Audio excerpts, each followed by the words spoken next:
啱啱睇完公司條數，發現咗一個幾諷刺嘅現象。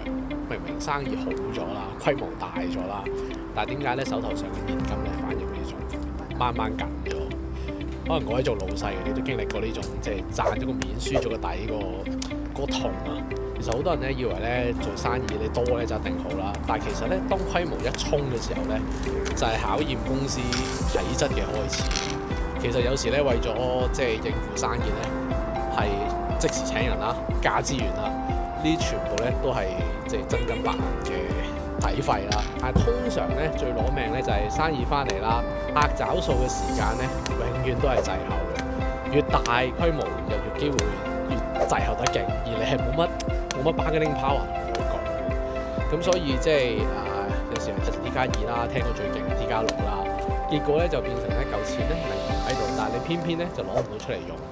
其實咧我自己發現咧，每次公司咧要爬去呢個階段咧，呢啲問題都差唔多又出現一次。上次講過啦，就有啲人事嘅變動啦，咁同埋咧就係資金流會再緊張咗啦，都好似係每一次都會差唔多出現。我諗所謂嘅做創業家啦，其實每日翻工都喺度不停咁解決呢啲循環發生嘅問題咯。雖然咧都好辛苦，但係咧呢個亦都係逼公司嘅體質去到另一個階段嘅事情啦。都其實係冇其他solution可以做到嘅。唔知各位行緊呢條路嘅創業嘅朋友，你哋而家有冇係卡咗喺邊個關卡咧？不如你都分享下。雖然所謂關關難過，關關過，但係真係好難過。